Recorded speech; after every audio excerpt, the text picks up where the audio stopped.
All right, ladies and gentlemen, boys and girls, degenerates of all ages. Wednesday evening. What? We're not used to this, but we're doing a little special edition, special show Wednesday evening. Skipping tomorrow night because we couldn't wait another day for this one. All right. It's going to be a good one tonight, guys. We got a double header for you. Brick to brick. Brick by brick, 25 to life. I'm getting the names confused. I'm trying to read them both at the same time. Brick by brick, 25 to life. That's going to be a wild one, man. It's going to be interesting. They got a show coming up at Empire Live. Let me show you the deets here. Empire Live, Saturday, April 26th. Brick by brick, 25 to life. Balor, Oakhart, Caicos, Everett. This thing is stacked. Everdred, the Lycan. 20 in advance, 30 days show, 5 p.m. doors. And you can also grab a VIP ticket, soundrink.com for that one. That's going to be a good one, man. CD release party. I'm talking old school, man. It's a release party for the new one, Collapse. It's due out 4/25 from Empire Records, Upstate Records. Man, I can't even talk. I'm too excited to get into this thing, man. So right now we are joined by Mike Valenti, of course, and Warren from 25 to Life. What's up, gentlemen? What's going on? How are you guys today? Here. All right. I don't know how to do this. You're good, man. Leave it just like that. Leave it just like that, brother. What's going on? Dude, we got it coming up, man. The 26th is going to be lit, dude. And upstairs in the big room, man. Empire Live. Yeah. Brought it up a notch. You kind of have to for this one, man. It's a big deal. It's a big one. Yeah, you're getting all tongue-tied. You don't know how to fucking spell. I'm all excited, dude. Wait, where's my spelling wrong? What did I do? How dare you, sir? I'm not that bad. So, listen, welcome to the show, Warren. It's good to meet you, man. Good to meet you, man. I've been looking forward to this for quite some time. We're going to get into a little bit, talk about the bands, talk about the show, and then who knows what's going to happen after that. So, like I said, upcoming show at Empire Live. You guys, brick by brick, stacked lineup, man. This thing's going to be unbelievable. Mike, you picked the bands, right? Yeah. I wanted to make this kind of a hometown show. So basically, Warren, you're in the industry, so I started planning this back in October, and I reached out to Obituary, Crowbar, all these bands. I wanted that wow factor headliner, to kind of round out the thing. Last time we did a release party, we did Nuclear Assault and Skinless with us, and we had Ringworm on the bill as well, and it was awesome. It was just so much fun. Oh yeah. I wanted to kind of bring that in, and everybody was touring. Everybody's doing, either in the studio or on the road. And then I had Shadows Fall locked in to do it with us, and then they got picked up on the Kill Switch Engage tour, and it was right before I wanted to start building the lineup. Sure. And so that happened, and I got Lee, and I was just like, well, what the fuck am I going to do now? And he goes, just headline your own release party. And I'm like, well, I wanted to, he goes, nah, just do it that way. Trust me, you'll be fine. Yeah. That's all right, and then at the time, Warren and I were talking, and I was kind of mentioning how I wanted to build the lineup, and he's like, hey, we'll jump on. And I'm like, oh, that would be great. So, and that was right after you did that re-debut show in a parking lot or whatever the hell it was, and here we are. So yeah. I just wanted to stack it up with bands that I'm friends with, bands that are it's a mixed bill, so there's different genres of heavy music on this bill. There's hardcore bands, there's metal bands, there's metalcore, there's so it's easy on the ears. So it's a good lineup, and there's really no two bands that sound the same. So, boom, here we are. Yeah. Something for everybody. So this keeps getting better and better. Let's bring Beto in. What's up, man? What up, fellas? Good to meet you, brother. Good to meet you. Sorry, a little late, man. A little late. That's all right. Better late than never, my friend. So we are talking. Let's talk about 25 Delay for a minute. Tell the folks a little bit about the band, how you guys got together, when you guys first got together, and give us a little history on you guys. Warren, you want me to do it? Yeah, sure. Go ahead. Yeah. Well, I ended up joining the band in 94. The band was around before then. I'm going to guess around probably 91, 92, the band got together. I think the demo came out in 93. They got together like 92 or something like that, right? So yeah, somewhere around there. I replaced the original second guitarist, Steve Pettit. Steve Pettit was somebody that played in Demise Steve with Pettit me. Also didn't join the band till later on. It was originally just Fred, Harry, Frank, and Dumbass, right? So Right. Yeah, it was those guys. But Steve played on that 7-inch on the first one. Yes. So he was there for a while. Steve was somebody I played in Asphyxiation with Steve, and I also played in Demise with Steve. So he was one of us. I replaced him in 94, and I would say maybe I'm guessing 95 we brought you in, Warren. I think it was 95 or 96, somewhere around one of those years. Whatever. When we went, I'm gonna say it was 95, man, because by right. by 97 I was already out. Yeah, you're right. It was 95. Yeah, sure. 95. You know, Warren replaced Frankie, who's a very old friend of ours, good friend. Harry and Fred were always there. Harry, Fred, and Frankie started the band. That was their baby. In Harry's garage, right? So yeah, in Harry's garage in Astoria. Yep. You know, they were looking for a singer, so of course, you know, that's how they got this guy in there. You know, then Steve Pettit, then me, then Warren. Frankie had to step away to start a family, and that's when Warren came in. And I'm not sure what happened after me, but I left in 97. I think Warren left soon after. I left one show. You left. I played one show after that with the band, and then I left, right? So yeah, in 96, I want to say, right? Right. Europe, maybe.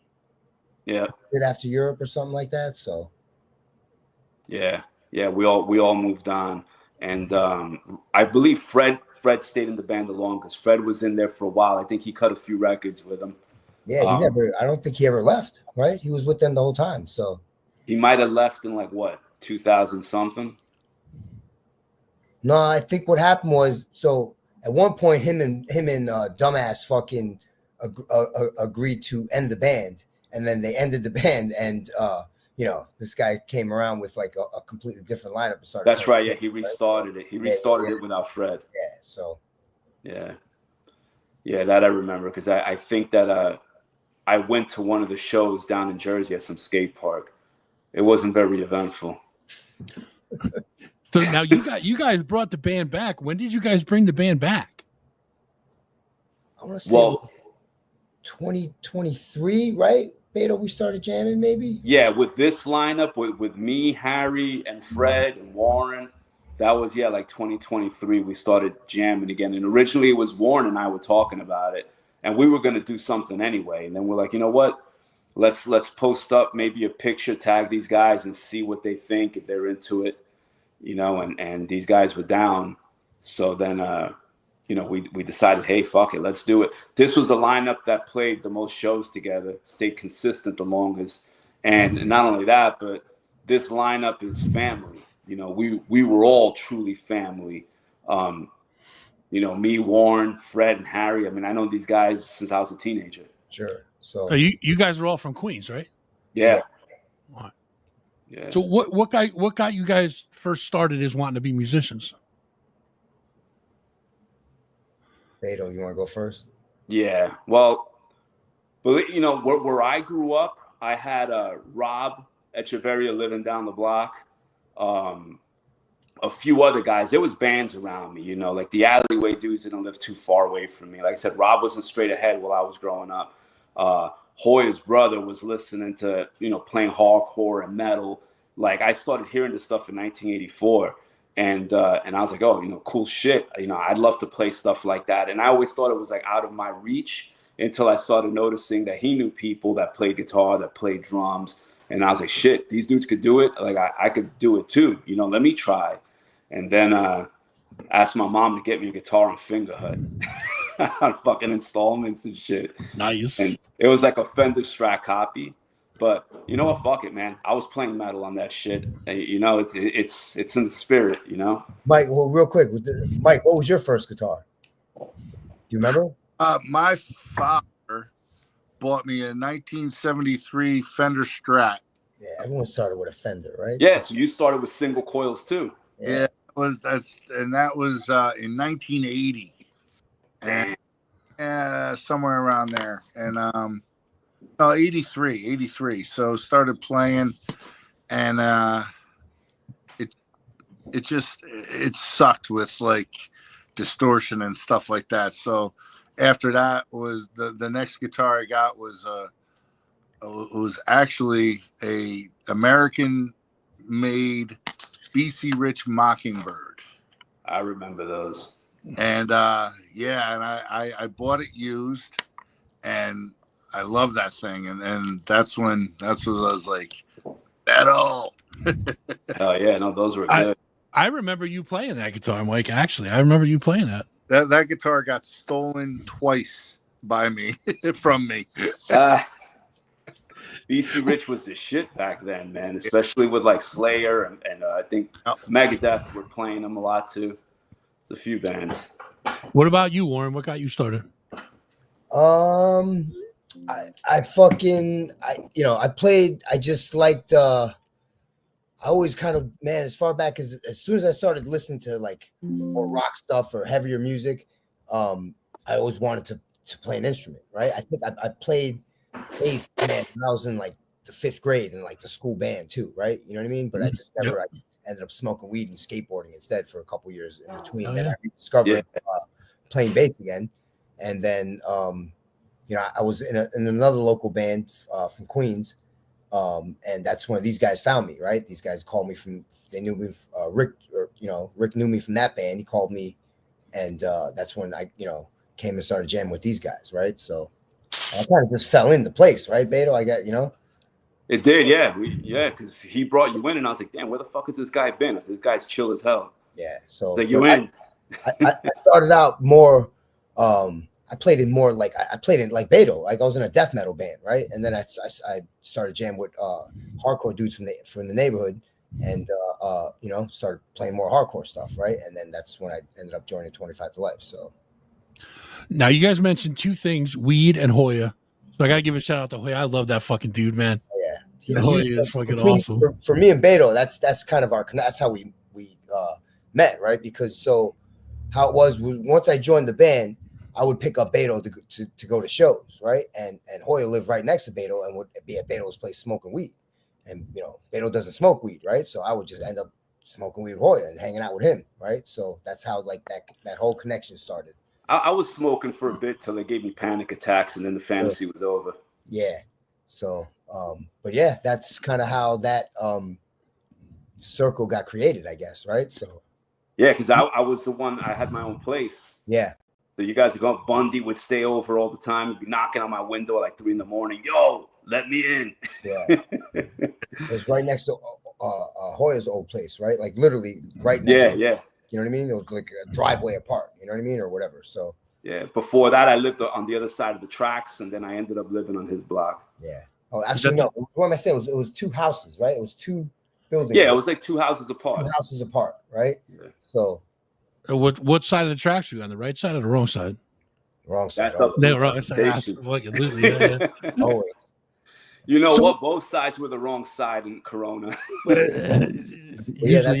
That's how we would start our weekends usually, right? I pick up Beto, and then we go from there. And Beto, fucking you fucking notorious for as soon as I show up, I got to take a shower. So I would end up just sitting in his living room and smoking a few blunts, right? Yeah. And we'd go pick up Harry, and then we bounce, right? We'd go picking me up there, picking me up when I worked in Wall Street and playing freaking shows. Oh yeah, that shit was crazy.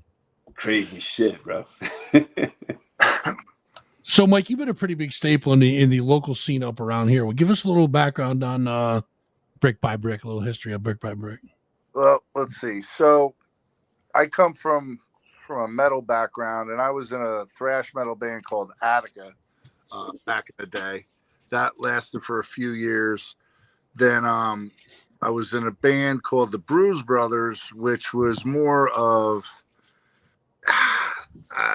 it was definitely lighter. It was more radio oriented, but it had like it was like part of that swing thing that was on a revival, and we did some of that, but we mixed it with some hardcore.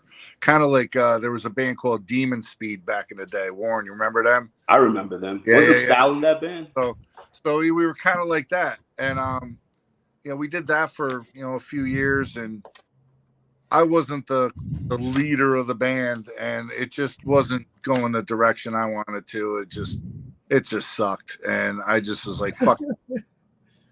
Starting back into the metal, hardcore, whatever. And I had the Hudson Duster was my bar at the time, and I had that going. And I was talking to the bass player for a band called Straight Jacket that was big up here, and they were just done. And so we were talking, and we got the drummer from a band called 357 Justice. They were a decent sized hardcore band from up here, and we just got together. And I said, hey, let's get together, jam. I said, Slayer, Hatebreed, Agnostic Front, Save It All. That's the shit. That's what I want to get back to, So we started jamming. We got this other singer, and we started in 2004, and it went off without a hitch. And 2005 comes around, and Jamie Josta gets a hold of our CD, hits me up, and he's like, listen, I want to, put Brick by Brick on, on the label, et cetera, et cetera.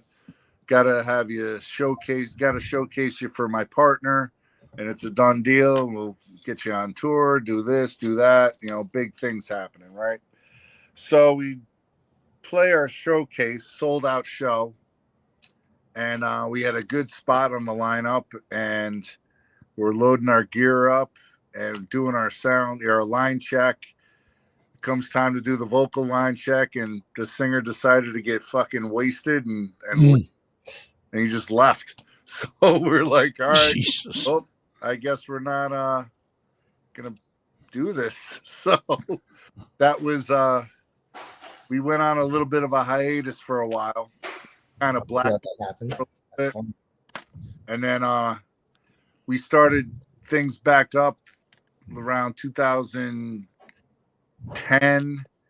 and we kept the singer, and I fucking hated him, and I don't like him.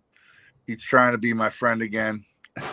Everybody wants to be my friend, but we ended up doing a small tour with Biohazard in Canada, and he started flaking out again. And I was texting with Ray, and Ray's like, yo, if you ever need somebody to fill in, let me know, I'll do it. And I hit him up, and I said, listen, this kid's a fucking dildo. And we got a Madball tour lined up in Canada as well. He goes, I'll do it. I said, all right. I texted him the set list, right while that dude's sitting right in front of me, and I'm just like, I gotta fucking, I gotta, plug the hole here and get rid of this dude. So we got off that tour, and I just never talked to him again. Ray did our Canada run, and I said, why don't you just join the band and we'll just do this? And he said, okay, and here we are. Ray, of course, is from Full Blown Chaos. Yeah. They just played a killer killer set the other night down underground. Yeah, them and War Nerve, and it was a good lineup, and they crush. I mean, Jeff's a fucking great drummer. Ray's a good singer. All them dudes are good. So Warren, you've had a lot of experience with Full Blown Chaos. Oh yeah, they're fucking. They're just heavy and fucking hard, right? So, Mike, you've been around the scene a while. What advice would you give to some of the younger bands in terms of being successful in maintaining longevity in the local scene? I mean, well, Rick to Life says I'm a new jack, so I don't know. I don't know if you want me to. I'm a new jack Herb. I'm a Herb. Anyway, That's two of us. Yeah, well, I got a lot of comments for that dude, but I mean, just keep it fun, keep it real. I mean, a lot of people get wrapped up in the bullshit. It's like I don't know. It's music's my outlet. Music is what makes me not do dumb shit. Makes me, stay on the right side of the law. I mean, I'm a little fucking nutty, and I get some urges to do some dumb shit, and I'm like, you know what? Pick my guitar up instead and go out in the shed and fucking blast out some music, But I mean, the key to longevity is just have fun. Just keep it fucking moving, Just do what you want. You don't have to. Don't conform. Don't fucking bow down to anybody's bullshit. Just do what you want and have fun with it. And I think that if people see that you're having fun and you're doing what you want to do, people will respect that, and they're either going to like it or they're going to hate it. And who cares? And there's always going to be haters, right? So no matter what you do, there's always going to be people hating what you do. So I do it for me first. I mean, I'm not trying to please anybody. Now, what about you guys? Now, what's the scene like down there with you guys? You guys have a pretty big hardcore scene down there in the city with you guys. What kind of advice would you give to younger folks starting out down there? I would say definitely do what you're good at. Do what you want to do. The biggest mistake that I see a lot of bands do is they'll try to copy another band that's successful in the area. If you're trying to do what somebody else is good at, then you're not going to succeed because you're not being true to yourself. No matter what the style is, what it is that naturally comes out of you, what it is that you're skilled at, that's what you got to sell. That's what makes you happy. That's what you got to do. And the biggest mistake I see is people trying to be somebody else, and that you can't lie when it comes to music. But as far as the scene down here, it's thriving. I mean, I live in Jersey now, and I'm down in Monmouth County, like by Asbury Park. And we had Salties over here that closed down. But the shows there were great. Now, we've got the Black Box up in Rutherford having shows up there, and that seems to be blowing up. So things seem pretty good out here in Jersey. New York, of course. I mean, I'm in Brooklyn all the time, and the Monarch and the Metal shows are always banging. So it's going on there in Bowery Electric. So the scene's good down here. Lots of new bands. I mean, shit, man. My son is in like freaking 100 of them. So it's definitely thriving, that's for sure. Ralph gave us a little comment. He says, "I like it better when you refer to him as dumbass." Okay, we'll take that under consideration, my friend. So in doing research for talking to you fellas, I came across something that said something about Nailed to the Cross. Is that something new that you guys are working on? Yeah, so we ended up deciding to change the name of the band because we felt like carrying on his 25's life, unfortunately, with this fucking dumb dick still fucking, no matter what we do as a band, he's always going to taint that legacy. You know what I mean? It's already tainted, unfortunately, by him, all the antics he's pulled over the years. I'm not sure if everyone knows, right? Just all the fucking lying, the cheating, the stealing, the bullshit, right? So, Warren, I'm pretty sure by the end of this, people are going to know. Yeah. So I'm pretty sure. I mean, so we ended up deciding to change the name of the band, and that's what Nailed to the Cross is, right? Okay. So it's basically the Albany show is 25 to Life will still be a semi-active band, but the Albany show is pretty much going to be, if you want to see the band, come to that show, right? Because otherwise you're probably not going to catch us. Maybe a handful of times, that's it. Mm-hmm. We're going to be focused mostly on Nailed to the Cross, right? So that's what Nailed to the Cross is. So gotcha. Our first show with that band is May 31st in Long Island. in Huntington at the Paramount with Vision of Disorder, right? VOD. So it should be a good show as well. So now, are you guys working on new music with Nail to the Cross? Are you guys going to put out something completely new? We're working on all kinds of stuff with that band, right? So hopefully we'll have new material out by the end of the year or next year, the latest.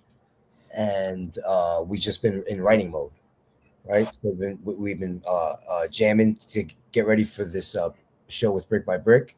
Mm-hmm. And then we've been just in writing mode. So we've got, Beta, 4 songs down now, I think, right? I think it's more than that. Oh, so there you go. 5, almost 6. There's the one that's being written right now. Yeah, so pretty fast. And I mean, you'll hear hints of 25 to Life in there. It's just a lot more modern, a lot more brutal, a lot more metal oriented. Darker, right? So yeah. I mean, it's the same guy. Fred writes all the music in 25 to Life and Nailed to the Cross, right? So it's between Fred and Harry, right? And me and Beto kind of just, throw ideas around, Throw flavors in there. Yeah. Now, are you guys still going to be doing 25 to Life stuff with Nail to the Cross? No. When you go to a 25 to Life to show, you will expect only 25 to Life songs. Okay. And when you go to a Nail to the Cross show, you should only expect to hear Nail to the Cross songs. And the only reason I asked that was because I saw somebody comment on, I believe it was that post, that asked if you guys were still going to be doing 25 to Life stuff. So I figured I'd get that straight now. Yeah, we're not going to mix them both up, Yeah, the band actually, both bands, they have different singers, right? So, out of respect for the singer of each band, we, opt not to play those songs without them, right? No, that makes sense. That makes 100% sense. Yeah. Mike, let's talk about this new release you guys got coming out. It's called Collapse. Your latest release coming out on Upstate Records on 4/25. Let's talk a little bit about that. Where did you guys record this new one? Well, we went down to Long Island, recorded it with Joey Z, Life of Agony. We went to his studio, and he is a phenomenal producer, and he pushed us on this, and I'm really glad that we worked with him. And in the foreseeable future, I don't see us doing a record without him. I mean, he was so easy to work with, and he, worked with our budget. He was just so accommodating and nice, but he was firm, I mean, literally we only did 5 songs for the EP, and I think it took me like 16, 17 hours just to do guitar tracks, because he just kept making me do things over and over. Oh, and that I wasn't doing it right. He just no, just keep going. He goes, I think I ended up doing like 30 tracks for each song. It was just like my back was hurting, my wrist was hurting. I'm like, oh my God, you're killing me, bro. But he had a method to his madness, and it's every time we've released something, I always sat back and I was just like, oh, I could have done that different. On this one, it's not like that. It's he did a really great job doing that. So yeah, it's I don't know. It was such a great experience. It really was. How long did it take you guys to write this one? We did a lot of there was a lot of stuff going on with us in the beginning of last year, and we played a lot of key shows, but they were spread out, so we never really got into a writing mode probably until like the middle of summer. So we banged out me and Jeff banged out the 4 tunes probably like within a month, and Jeff and I pretty much write everything, and then Andy comes in and adds his flavor, and then Ray didn't do anything until the studio this time around.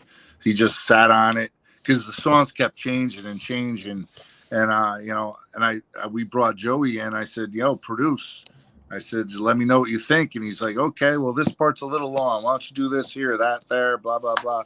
And we listened to him for probably about 75% of, what he was suggesting. And, the other 25%, I think we would have lost our flavor. So we kept that, and it worked out really good.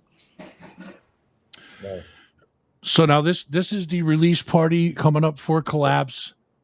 How did you decide on which bands that you wanted to put on, other than 25 to Life? We talked about that already, but how did you decide to get these specific local bands? How did you pick them?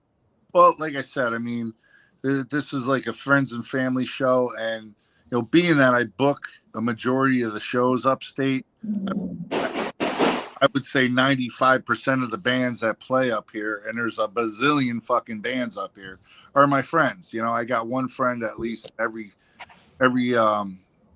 genre.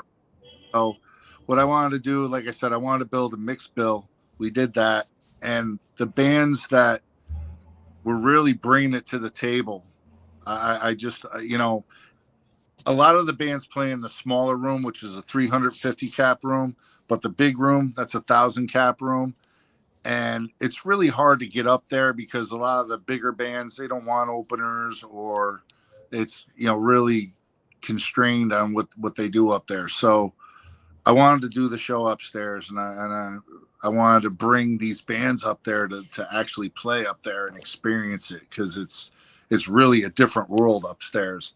And I chose them based on, their work ethic, what they've brought to the table. I mean, just simple business moves, but just the fact that everybody in these bands are humble and they're easy to work with. Not saying that the bands that I didn't choose or didn't ask aren't like that, but like I said, these were bands that kind of brought, like, each of them have a piece of the pie, and it's just going to be big,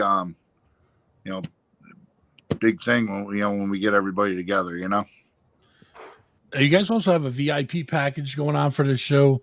Tell us a little bit about the what you guys are offering for the VIP package. It's pretty stacked as well. And just so you know, VIP packages ain't hardcore, yo. Yeah, I heard rumor of that. I think I saw that somewhere. Spelled wrong, but I saw it. No shit, you fucking douchebag. We're not a hardcore band. We're a metal band, you fucking asshole. Say, oh, Rod, don't get me going. I'll fucking talk shit on that fucker all day. Anyway. Hey, it isn't hardcore either, or fucking stealing from other bands, you fucking dipshit. I did send him an invite to this podcast. He was invited to the show, just so everybody knows. He ain't gonna show up, but if he does, we'll fucking have a good time with him. So. I'll probably have a message in my inbox saying how Kev One and Scotty Banks ran a train on my ex-girlfriend. That's like the new thing, and I'm like, what the hell are you talking about? Where the hell did that come from? Yeah. I don't know where any of the shit that he says comes from. Yeah, I was gonna say, you don't want to go down that rabbit hole. Anyway, package.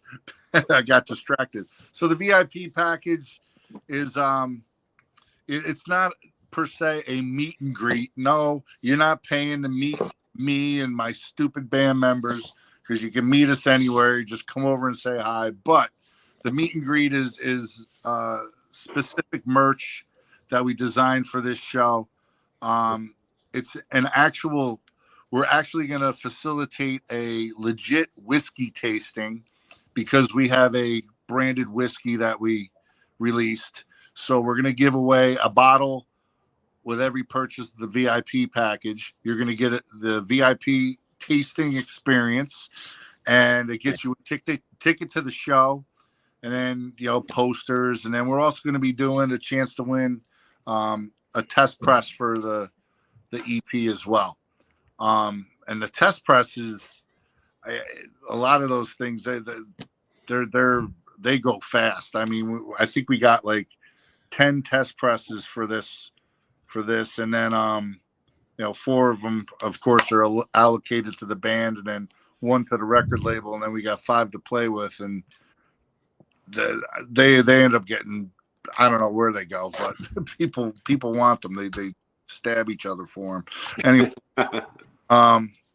but yeah, so it's not just to meet us and hang out with us. You don't need to pay for that. You're paying, basically you're what you're getting for the VIP package is the exact value of what the products are. So it's but it's cool, and we're gonna make it worthwhile.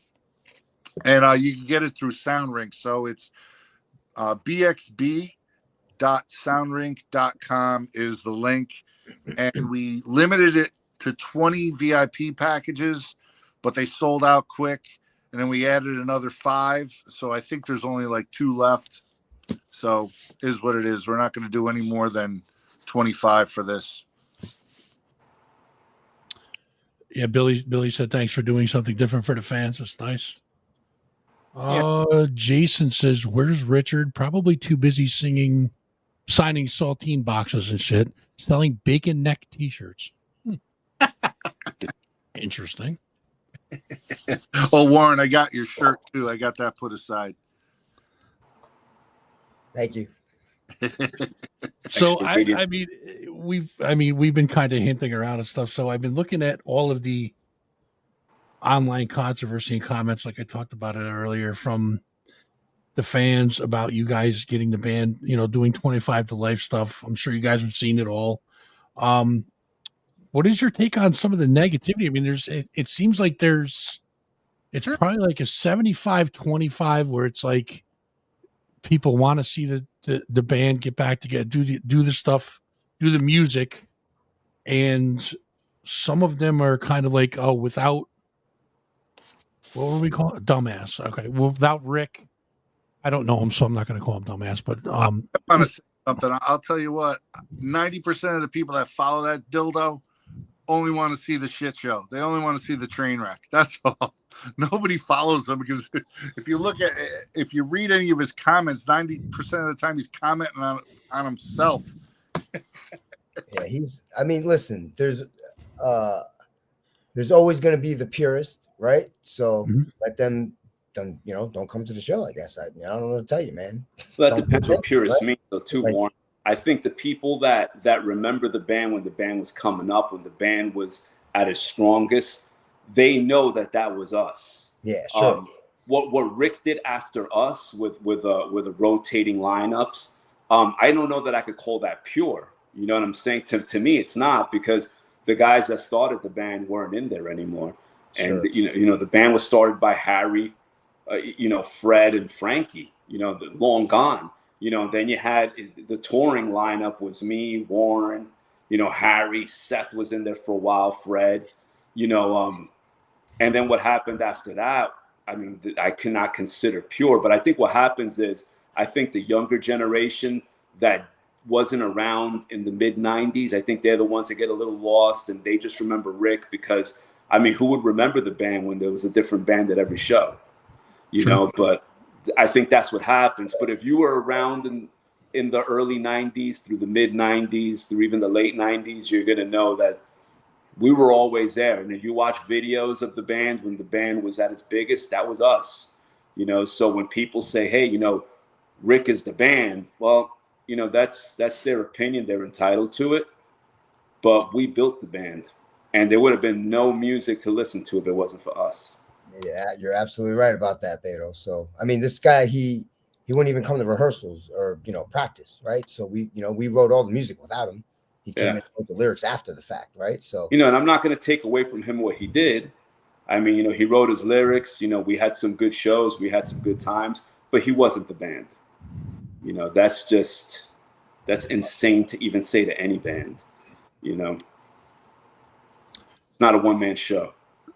Obviously, you guys. I'm sure you guys have seen, the comments on the YouTube post or the YouTube posts and stuff like that. I really don't read comments, man. Fuzz. That's probably a smart idea, but I don't stay. I'm really not. That's a rule, right, Warren? Social media, yeah, it's a rule for me, man. Don't read the comments ever, So I can tell you this though, from looking at a lot of comments and doing my due diligence, my research and stuff like that. The funniest thing that I've seen in the comments is, and I'm sure even Rick would probably laugh at this, but people try to write his lyrics out in the comments. Yeah. It is amazing. I think everyone. Yeah, exactly. You don't have some, dude. I remember, right? Just rehearsing, writing this music, putting these songs together, and then he would come in and sing over it. I would always look at Beto and be like, what the fuck just happened to that song, man?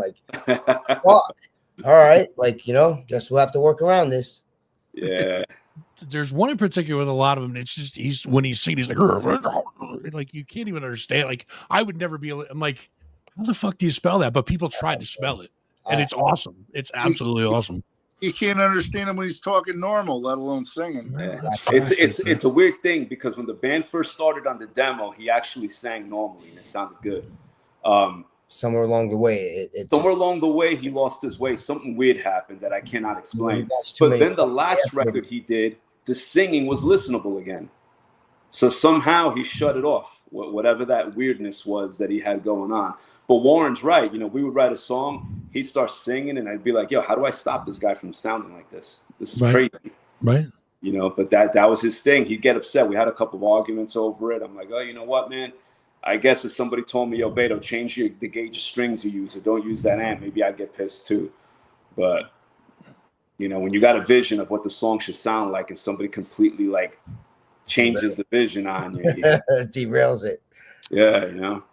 So now what kind of vibes are you guys getting from the live shows you guys have been playing as of recently? What kind of vibes are you getting from the crowd? Good reaction. Like, you know, it's positive. No negative. Yeah, all, so far it's been good. Right. So the most fun for me though, Warren, was playing that outside show. Sure, the first one, absolutely. That was because we just kind of walked up and played 2 songs, you know. That was guerrilla style. Yeah, so that was fun. So yeah, that was also the adrenaline for, you know, first fucking live show we've played in 20 years, 30 years, or whatever. I'm sure you guys are. What is this? All right. So this Ralph says Warren was the first member of the band I met, not the other guys selling bootlegs of my demo. Okay. Oh, shit. All right. All me a lot, right? YouTube, Bogies, right? Fuck, man. Goddamn. What the show? Yeah, Bogies, QE2. We used to play a lot. Both great clubs for sure. So, Mike, I mean, I know you're just kind of dying to chime in on this, so I'm just gonna put my hands up and the floor is yours, sir. Yeah, you know, I mean, I could talk shit all day on this guy, but it's like beating up a retard. Oh man, I don't know. I probably just got your show canceled because of saying that, but I mean, Jesus Christ, it's like that's why the disclaimer's on the bottom, my friends. Yeah. I mean, shit, that one YouTube video, him playing in some idiot's backyard with no drummer. Tape recorder playing. Yeah, dude, he's done. I mean, I don't know if people, you know, all these people saying negative shit, man. Do the fucking research, man. Why the fuck would I ever play in a band with a fucking guy like that again? Like, no. Yeah, exactly. I mean, he is himself. The best times of being in that band for me was jamming, right, with the guys, with Beto, Harry, Fred, right, you know, just being a hang, you know, and that's part of the reason why, you know, bringing the band back was part of that too, right, just reconnecting with everyone, you know, so yeah, we got to bring back listening to Heartwork from Carcass on these trips. Yeah. Like I said, it's just going back to what I say. Keep it fun. If it ain't fun, don't do it. You know, I mean, I don't know. But that guy, it's like when he gets backed into a corner, what I don't understand is he always lashes out on the white power worldwide 88. It's like, what did you just do? It's like the guy's nuts. I don't know. Yeah, I think a lot of it too is with him. Like, you know, he goes full batshit crazy because to him, it's all about the money. He's like, yeah, these guys are getting back together about the money. I mean, listen, we all have real jobs. We all do fine. We don't do this for the money. We do this because we like doing it. You know, if he was doing it, he would be doing it for the money. Yeah. For us, I do fine. For us to make back the money we actually put into this band so far is probably going to take a long time. So for us to, you know, people say we're doing this for money, man, we're actually collecting shit we already put into the band, you know? So yeah, rehearsals, everything, right? Gear. I haven't had fucking equipment in years. I spent, you know, dropped fucking thousands to get gear, right? You know what I mean? So, but it's fucking great. It feels awesome. Yeah, it's you know what I mean? So it's everyone is taking this serious, you know, and again, going back to what you said earlier, Fuzz, like for younger bands, advice, man, just, you know, try to be as professional as possible, right? Take this shit serious. If this is what you want to do and this is your craft, master it. You know, show up to a venue on time, right? Mike, you'll love all these things, right? You know what I mean? Don't be a fucking douchebag, you know, be professional, right? You know, talk to the people that work at the venue with respect because they're there to work with you. They're not there to work for you, right? So With saying, if you're on time, you're late. yeah, you know what I mean. So and that's that, right? So I mean, I've heard Mike say it over and over again. You know, your work ethic as a band, promoting yourself, and being humble. I mean, I've heard him say that 1,000 times, and nobody gets it. You know, who cares? You know, a lot of bands get caught up in, you know, who's going on, who's playing last, who's going on first, whatever. Who cares, man? You're on the bill, dude. You're playing, right? You know what I mean? You know, I mean, We're there, right? So we, you know, we're the 25 to Life as a band is very gracious to Mike for inviting us to fucking do this show, right? This is a fucking great, you know, opportunity for us to hang with everyone. You know what I mean? Up in Albany, and to fucking, this is our first kind of big show back, right? We've only done, we did one show with Strife in Philly, which was great. That was awesome. Joe Hardcore helped us out and put us on that bill, and Strife was very gracious to have us. But this is a great, you know, opportunity to get together, and it's gonna be one big party, man. Come hang. It's gonna be good music all night. It's gonna be good vibes, right? And 100%. yeah, and then you know, be bigger of a show if Dumbass fucking shows up, right? So all the time. Drink some whiskey. Some Smooth Truth whiskey. So I mean, we talked about him probably way more than we should have, but let's talk about the quote unquote new guy that you guys have singing for 25 to Life. You guys brought J-Way into the mix. How did that come about? So he's we brought, I guess Beto suggested him, right? We ran through the gamut of a couple of people, and he ended up winning the vote. And unfortunately, he left the band, right? So for the Albany show, we have Yvonne from Manipulate and Scarhead. Oh, all right. Nice. Yeah, so he's going to be doing taking over vocal duties from now on, from this point on. So all right, cool. I think Jay just got too busy with his band, right? So, you know, he just couldn't keep up. I don't think he showed up. He showed up to, I think, one practice, and we practice once a week, right? So yeah, between having the, you know, Bay Way and then having his building his studio business, his weekends were shot, and that's really the only time we have. I mean, I'm living in Jersey. These guys, you know, me and Fred are living in Jersey. The rest of the guys are living in Queens. It's hard to do it during the week. So if his weekends are shot, Fred works nights too, so he can't work. He can't do shit during the week, right? So yeah, you guys get your work cut out for you for sure. It's tough scheduling, especially when you know you got families and wives, and jobs, all that shit. You know. Yep. Yeah. So let's Mike, as long as you don't have anything else to get off your chest or Warner, let it all out, Mike. You know, get it out, Mike. I definitely had a lot of shit to say. I'm just like, you know, I'm sitting here going, why bother? Why bother? Yeah, Listen, exactly. Sometimes, man, for us as I know, for 25 to Life, we never publicly addressed anything, right? Because the fact is, we just don't give a shit what he does. And we just let the universe and karma take care of that, right? As you know what I mean? We're just trying to jam, man, and have a good time, right? That's literally all we're trying to do.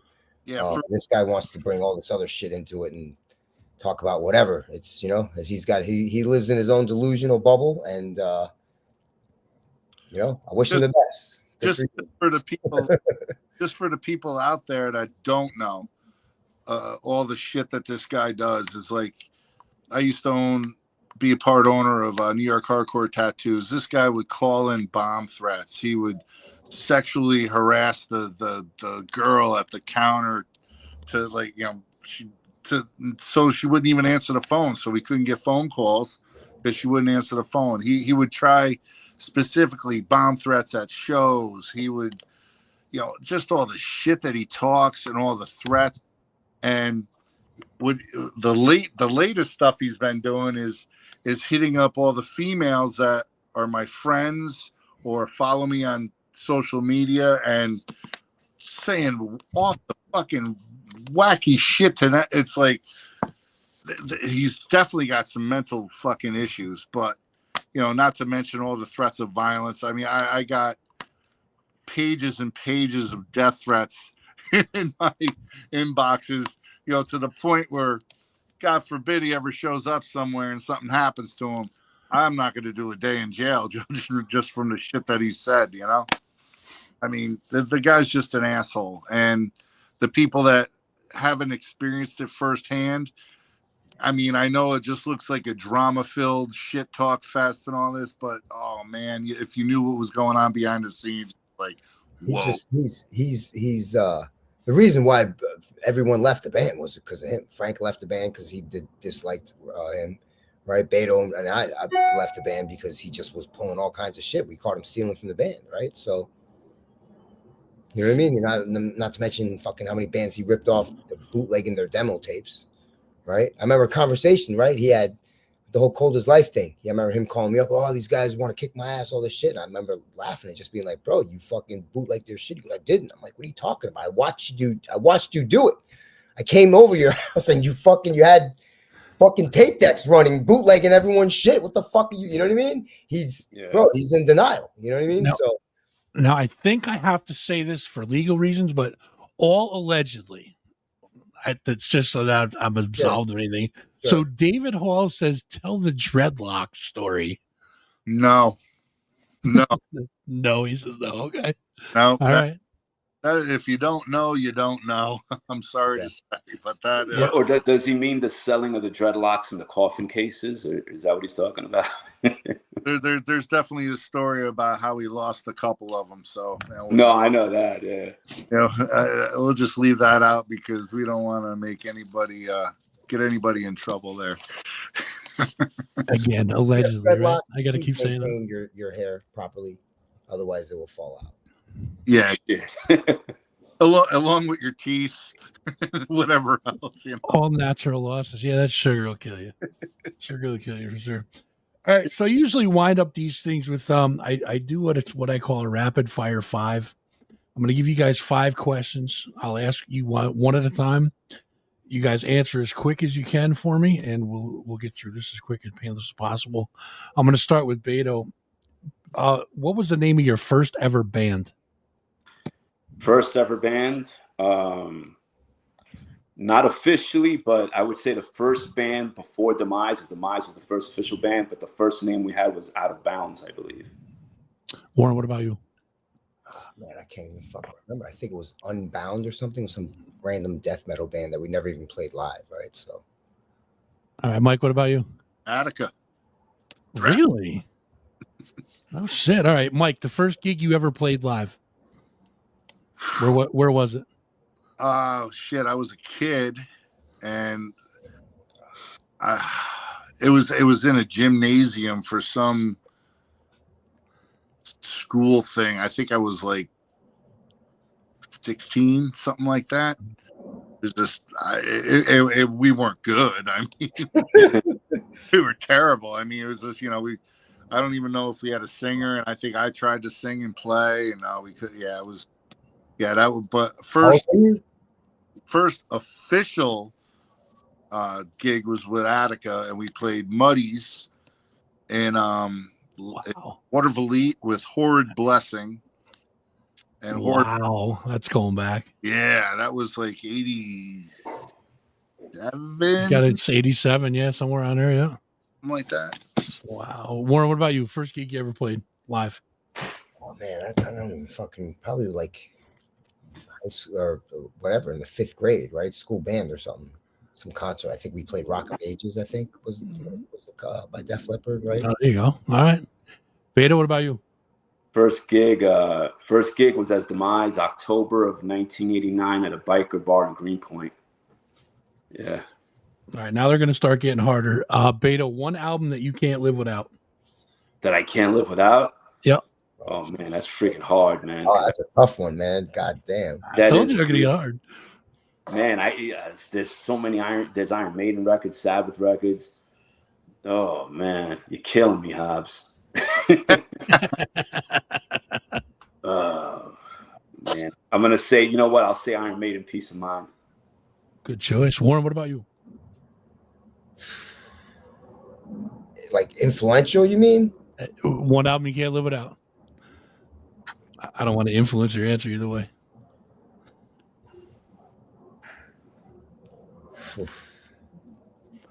Either Deftones or a Slayer record. Man, that's a tough one. All right, God forbid the house is on fire. You got to grab one album and run. Which one is it? South of Heaven. All right, there you go. Good choice. Mike, what about you? Rain and Blood. All right, Mike, your coolest rock and roll moment, quote unquote rock and roll moment. All right. Oh fuck. Well, a rock and roll moment. Now I'd be I'm not hardcore, so I'm a poser. So. Oh, that's true. I forgot about that. Yeah, that's my bad. Fucking rock and roll moment. Shit. I signed my first titty in like the early 90s. I did too about 10 minutes ago. No, wait, sorry about that. Warren, what about you? Your coolest rock and roll moment? I worked for Slayer for 20 years. I've had a fucking bunch of them, man. So that's like probably that. Just 20 years of work for Slayer. There you go. There you go. Beta, what about you? I'd say playing a festival in Europe. I don't remember the name, but looking to my right and seeing Kerry King and Lemmy from Motorhead watching us. This is while I was playing in Madball. That was freaking cool as hell. Oh, that's badass. That's badass, man. All right, this was the hardest one usually. Beto, your biggest on-stage oops. Oh, man. Maybe all the times I've broken strings on stage. That's freaking embarrassing. But believe me, that's mild compared to some of the shit I've heard. But oh yeah, no, I know. I've watched people fall off the stages. I've watched all sorts of shit. But I've broken strings. The whole band had food poisoning, puking behind our amps, and still playing. We've done that while on tour. You know, I mean, I can't remember anything worse than that. But the puking definitely sucked because we refused to stop. Warren, what about you? Playing or working? Let's go playing. Probably fucking the first 2 25 to Life shows where I fucking didn't even know half the fucking songs. But you jumped around a lot, so it didn't matter. That's all that matters, right? Before I learned that they gave me 1 week to learn fucking all the songs. I only learned like half of them. And then they added more songs by the second week. For the second show, I fucked. By the third show I was in, I was locked in. But yeah, the first 2 shows were probably fucking, pretty embarrassing. Warren would get so pissed. He was trying to bust a hole through the stage because he couldn't remember the songs. Yeah.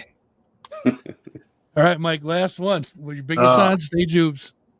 Well, I don't know if it's the biggest one, but definitely the most memorable one was 2 years ago. We played with Blood Clot and Underdog at the Brooklyn Meadows. Yeah, I was there.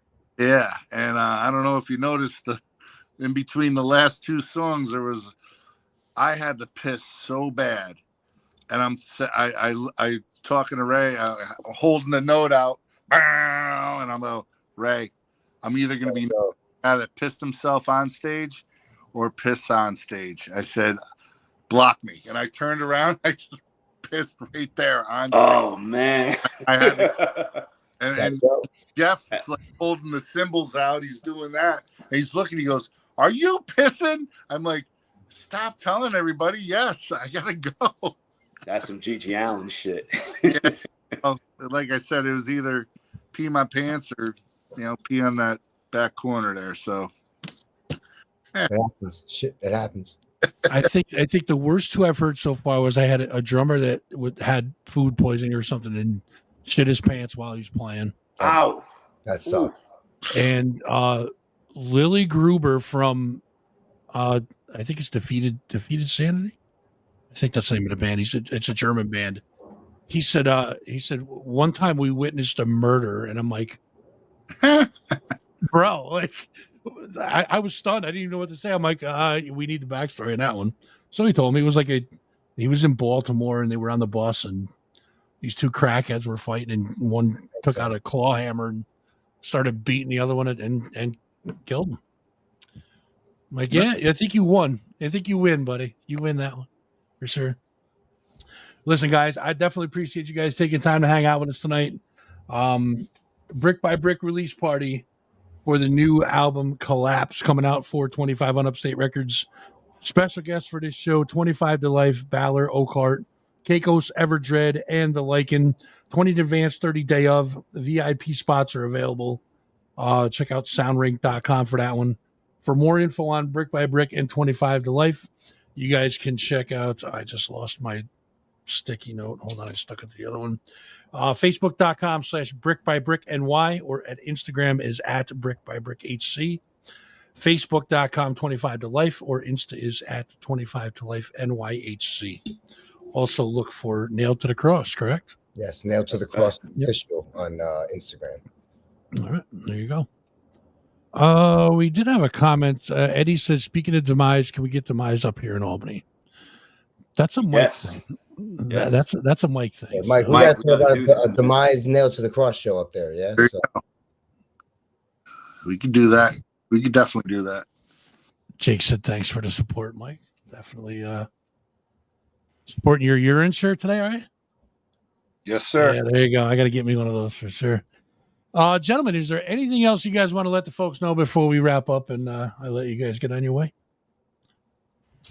No, just get tickets for the show if you haven't already. What time are doors, Mike? 5 or 6? Right? 5 o'clock. 5 o'clock. Yeah, so show up, catch all the bands. It's going to be a fucking great day, man. It's going to be a fun day of music, whiskey. And if you run into me, you'll probably end up smoking something with me. So, catch contact. Allegedly. Oh, no, wait. It's legal here. Yeah, go smoke some weed with Warren. Beto, you got anything else you want to add? No, just for the show in Albany, everybody come down. Let's have some fun. Gonna kick some ass, get drunk, get high with Warren. Whatever floats your boat. That's it, man. All right. And yeah, no, absolutely, man. It's my pleasure. You guys are welcome on any time. And finally, we'll give the last word to Dick to Life up there on the top. Listen, the show is the tickets are selling amazing. We got probably about 500 pre-sale right now. So it's going to be a banger. And I work the box office. So today 60% of the sales today were people walking up buying Brick by Brick tickets. So I'm excited. I'm humbled that we're gonna pack the upstairs room. It's definitely was a goal, and we're gonna succeed. And I want to give a shout out to Maxime Tacardi, who did our album artwork. Guy's an amazing artist, and he's got some twisted fucking shit.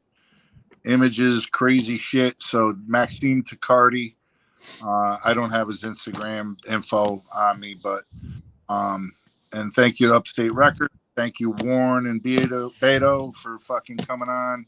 Thanks, bro. Thanks for having us, bro. Kidding me? This is gonna be a banger. It's gonna be fun. So if you're around now, they're cheaper than at the door. So get them now. That's it. Also, thank 93.9 WABY for the support on this one. Oh, yeah. Absolutely. So freaking absolutely. All right, boys. Listen, it's been a pleasure. I will see you guys on the 26th. Mike, thank you. Beto, Warren, nice meeting you guys. Luckily, nice meeting you too, I get bro. to shake. Hey, come find us, man. Man. The show, come, Get to shake your hand for sure on the 26th, man. I'm looking forward to it. And Rick to Life, you're welcome to come. Come on out. Hang out. And not smoke weed with Warren. That's it. All right, boys. I appreciate you guys, Warren, Rob, and Dick to Life. Thank you for that's cracking me up. I'm sorry, I can't even say all that laughing, but I appreciate you guys coming on, man, and we'll talk to you guys on the 26th for sure. Later, fellas. All right, gentlemen, be good. See you guys. There you have it, guys. One more time, Brick by Brick release party for the new album Collapse. It's going to be out 4/25 on Upstate Records. Special guest 25 to Life. Those guys are awesome to take their time to hang out with us. Definitely appreciate that. Balor, Oakheart, Keikos, Everdread, and the Lycan. 20 in advance, 30 the day of. The VIP spots are available. Check out soundrink.com. So let's do the math here. You got Brick by Brick, 25 to Life, Balor, Oakheart, Keikos, Evergen. That's 7 bands for $20. Even if you pay 30 at the door, you guys are getting a deal. Check it out. Big room, upstairs, Empire Live. Don't miss it. We are done for now. No show tomorrow, guys. This one took place at that one, so we definitely appreciate it.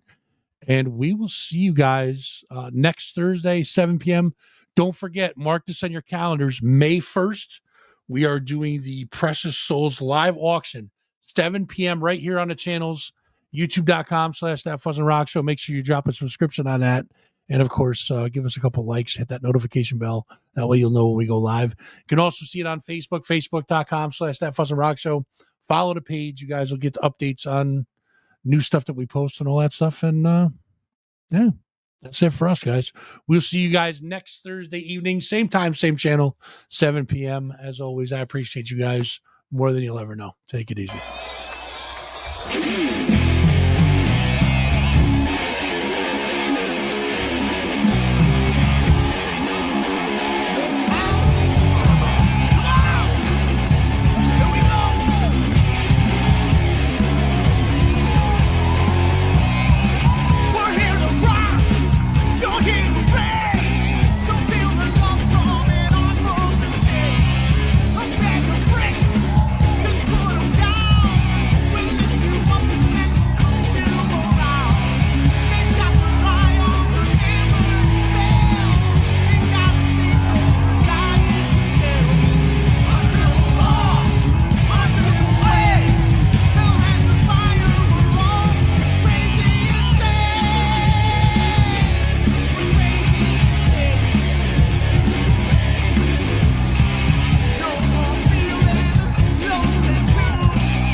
Get the fuck out of here.